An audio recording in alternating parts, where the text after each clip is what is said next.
Hey, welcome back. Welcome back to the channel. Hey, this is part two of the Subaru.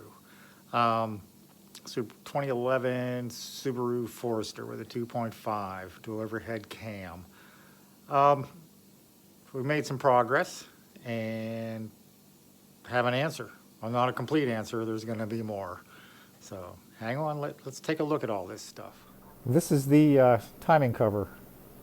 You can see it almost fills up this little bench that I have, and goes all the way across the flat 4 engine, so it's pretty wide.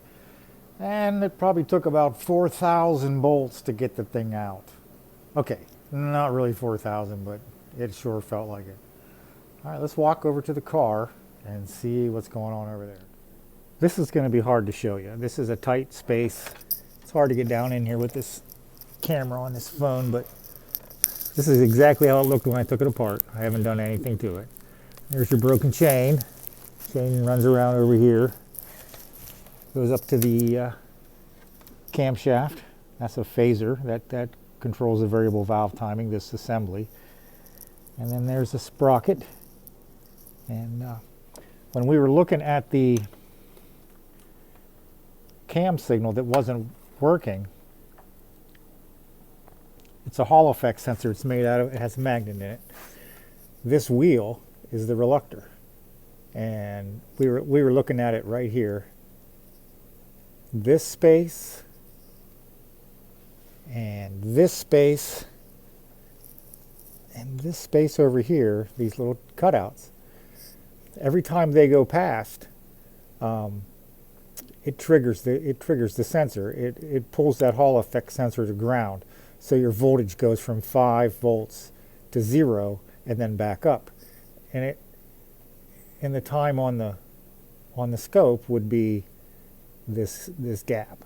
Like the square wave would be caused by the voltage would be 5 volts here, 5 volts, and as soon as this dropped down, it'd go to 0. And for this part of the revolution, it would be 0, and then it would go back up. That's what the square waves that we saw on the blue trace. I think it was blue. For the other camshaft, that's what makes this. That's what makes the signal. This one wasn't moving, and it's obvious that it wasn't moving because the chain was broke. And there's chains hanging there, but the sprocket is just worn out. Those teeth, it's hard to get it to focus, are huge. They are worn. I don't know if you can tell, but and then the passenger side, this side, it's intact. As a matter of fact, I'm going to turn you upside down.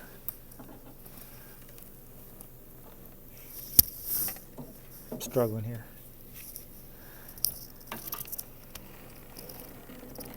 Do you see that arrow? That's supposed to be pointing down. You see the arrow on the bottom? Although I can't get it in line. They are in line, although the camera's not showing that. They're supposed to be in line there, and they are in line, although, like I said, the camera angle isn't showing that. So this side is actually still in time, and it doesn't matter. All these chains have to be changed. There's no way I can just do one. So I'm pretty sure that the passenger side head is going to be okay. We're going to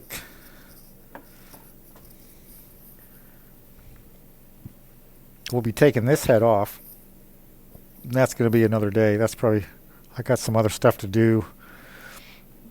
And I got to vacuum that out once I get the intake off. But yeah, this head's going to come off.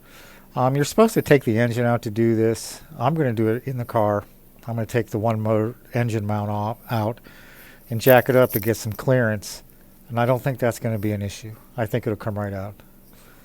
I know I've done the older ones without taking them out of the car.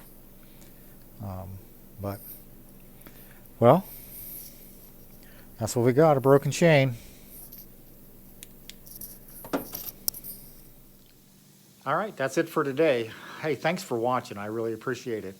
So go on down there and like and subscribe, dislike, whatever. ring the bell. You got to ring the bell. You got to ring the bell. You got to get notifications. And share this with your friends. Come on, they'll like this too. All right. Thanks again for watching.